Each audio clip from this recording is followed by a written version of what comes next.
Bene data bakundwa b'umwami Yesu Kristo, mwese abakurikira izi nyigisho tubahaye ikaze mu biganiro bya SAVEUR divine. Ibi biganiro mu bitegurirwa n'abavuga butumwa bwiza batandukanye, akaba ari umuhamagaro ugendera ku ijambo ry'Imana byanditse mu gitabo cy'ubutumwa bwiza uko bwanditswe na Matayo ibice 24 umurongo wa 14. Kandi ubutumwa bwiza bw'ubwami buzigishwa mu isi yose ngo bube ubuhamya bwo guhamiriza amahanga yose, nibwo imperuka izahera ko ize. Ibi biganiro mubikurikira ku channel ya YouTube yitwa SAVEUR divine. Tubifurije kugubwa neza. Imana Data ari na Yesu ibaho umugisha.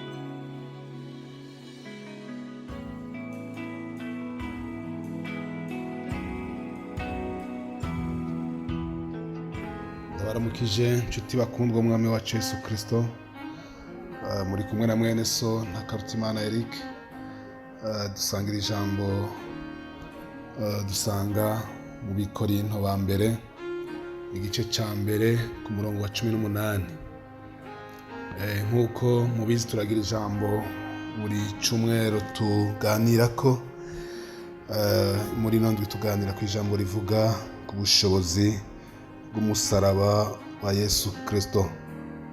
Reka rero dusoma aya majambo ari mu Bikorinto ba mbere igice cya mbere ku murongo wa 18. Havuga ngo, kuko ijambo ry'umusaraba kubahona ari ubupfu, ariko kuri twebwe abakizwa mu bushobozi bw'Imana. Imana yacu nishimwe. Haleluya. Paulo yandikira Abikorinto aravuga ngo, kuko ijambo ry'umusaraba kubahona ari ubupfu, ariko kuri twebwe abakizwa mu bushobozi bw'Imana. Yesu Kristo umwami wacu yavuye mu ijuru araza aba mu isi. Imyaka yose yamaze kuri ino si nta cyaha na kimwe Kristo yakoze cyari gutuma acibwa urubanza rwo kwicwa. Yesu Kristo imyaka yose yamaze kuri ino si yakora ibyiza, kwari ugukiza, kwari kumugurura ibimuga, kugaburira abashonje n'ibindi byinshi kandi byiza. Ariko haragera igihe acibwa urubanza rwo gupfa, kandi urupfu rubi, urupfu ku musaraba. Yesu yaje avuye mu ijuru kubera jewe na wewe. Imana ishimwe cyane. Yaraturavye ingene Satani adutwaza ituntu n'ubuja, ingene Satani aducura bufuru na buhoro, ingene Satani yatuboshe, yatwiganziye. Yesu Kristo kubw'urukundo yadukunze, kubwo yakunze umwana w'umuntu, aravuga ati ntibishoboka ko umwana w'umuntu apfa kujya nyene, reka ngende ndamupfire, ndamucungure. Uzonyizera, uzokwizera ko namupfiriye, uzokwizera ko namucunguye, azoheza abeho ubuzima bwo kwidegembya. Imana yacu nishimwe cyane. Yesu Kristo rero aragenda ku musaraba, aravyemera, bamucira urubanza rwo gupfa, urubanza rwo gupfa, urubanza rubi. Ni ukuvuga umuntu yabambwa yaba yishwe ikivume. Haleluya. Yesu Kristo acika ikivume kubera umwana w'umuntu, kubera twebwe, kugira ngo aducungure. Rero abizera ubwo bushobozi bw'umusaraba wa Kristo, ni ukuvuga baca bacika abidegembya, kuko nta rubanza ruba rukibatsinda. Urubanza rwari kudutsinda. Kristo yaragiye ku musaraba, yaratanze ikiguzi, yaramenye amaraso yiwe ku bwacu. Uyu munsi rero turabidegembya. Imana yacu nishimwe cyane. Rero Paulo aravuga amajambo, aravuga ati ijambo ry'umusaraba, aravuga ngo ijambo ry'umusaraba kubahona ngo ni ubupfu. Ni ukuvuga uyu munsi hariho abantu batemera yuko Yesu Kristo yabacunguye. Ni ukuvuga n'ubu baracari muri bwa buja, baracari muri bwa bushobozi bw'umugwanizi, baracaganzwa na Satani, nta gucungurwa kuri muri bo kuko ntavyo bemera, ntavyo bizera. Rero kubahona ni ubupfu, kandi ubupfu nibwo rupfu nyene. Imana ni yacu nidufashe cyane.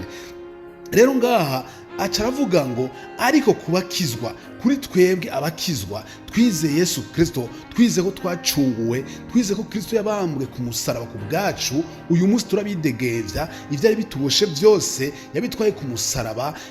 Umuvumo wose wari kuri twebwe Kristo awutwara ku musaraba, acika ikivume ku bwacu, natwe tucika bidegevya. Imana yacu nishimwe cyane. Rero ngo kubakizwa kubizera Yesu Kristo n'ubushobozi bw'Imana. Haleluya! Ubwo bushobozi bw'Imana turabwakira buciye muri Kristo Yesu, biciye ku musaraba. Kristo yagiye ko akabambwa ku bwacu, akaducungura, tugacika bidegembya. Imana yacu nishimwe. Yesu Kristo ari ku musaraba yaravuze ati byose birarangiye. Igitambara carahera ngo kica gitana mu kamo kubiri.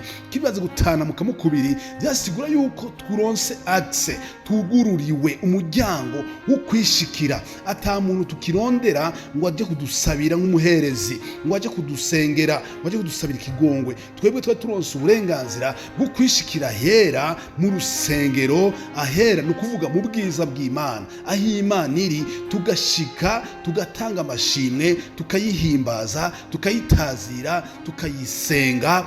Haleluya! Twarugururiwe bene data ku musaraba wa Yesu Kristo, hari ubushobozi budasanzwe, twaharonse intsinzi, twaharonse ukwidegembya. Imana yacu nishimwe. Yesu Kristo amaze kubambwa, amaze gucikana, nivyahereye aho. Haleluya! Yaciye nkahambwa, amaze guhambwa ngo acarashika, ashitsi kuzimu, Satani n'abadayimoni barajugumira. Ijambo ry'Imana yambara ngo imva zabera ziruguruka. Haleluya! Yaragiye kubohora abo Satani yari yaraboshe. Ntiyabohoye abari ku isi gusa, n'abari barapfuye batacunguwe n'umwami Yesu, nabone yarashitse arabacungura. Imana yacu nishimwe, arababohora. Uyu munsi imva zabera ziruguruka, uyu munsi bari muri paradizo. Natwe abapfire mu kwizera, dupfa twizera umwami Yesu, tugenda kuruhuka, tukarukira muri paradizo. Haleluya! Tukarindira wa munsi w'inzamba kugira ngo amateka cibwe. Imana yacu nishimwe cyane.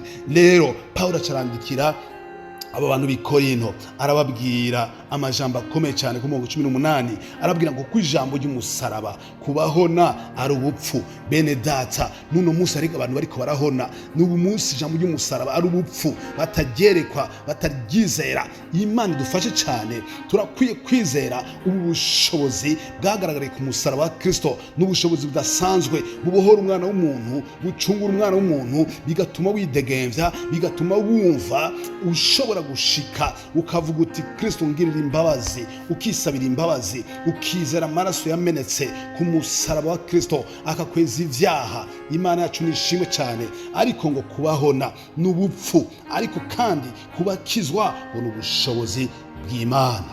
Imana ishimwe cyane. Mwene data ukuranyumviriza, ndakwifuriza gukizwa, ukakirwa ubushobozi bw'Imana. Imana ikaguha ubushobozi budasanzwe kubw'umusaraba wa Kristo. Twakiraho ubushobozi budasanzwe, twakiraho ubushobozi bw'Imana, ubushobozi budukoreramwo, ubushobozi haleluya budasanzwe. Kristo yaravuze ngo ndabahaye ububasha, ndabahaye ubushobozi bwo guhonyora inzoka na sikoropiyo, ngo ndetse ngo n'ububasha bw'umugwanizi ngo ntibuzobashobora. Imana yacu nishimwe, dufise ububasha bw'Imana. Abizera umusaraba wa Kristo hari ubushobozi budasanzwe. Mwene data, ndakugira inama nawe wizere ubwo bushobozi, wizere Kristo Yesu. Yarapfuye rimwe rizima, yarapfuye ku bwawe nje nawe, ariko azogaruka ari ukuduca urubanza rw'abatamwizeye. Abamwizeye bazohabwa ingororano, abamwizeye, abamukoreye, abasigaye barakora igikorwa cye kuri ino si bazohabwa ubugingo budashira. Ariko abatamukoreye, abatamwizeye, abasuzuguye basuzugura ubushobozi bw'umusaraba abo ngo bazogenda muri gihenomo. Mwene data ndakubwira inama kugira ngo aho uzoja wadegukiriho, wizere Kristo Yesu yapfuye akazuka, uyu munsi avyagiye uburyo bwa data, kandi utaye ko baradusengera. Imana yacu nishimwe cyane, Imana ihabwa icubahiro. Mwene dukora nyumviriza, ndakubwira inama nawe wizera umwami Yesu Kristo, hari ubushobozi ku musaraba, ubushobozi budasanzwe, niho twacunguriwe, niho twaronkeye intsinzi. Imana yacu nishimwe, haleluya. Ndakusabira rero nawe ngo ugire kwizera, wizera umwami Yesu, hanyuma nawe haronka ubwo bushobozi. Paulo yavuze ati hari ubushobozi kubizera, hari ubushobozi budasanzwe kubakizwa, ubwo bushobozi bw'Imana isumba vyose. Shalom shalom, mwarahezagiwe.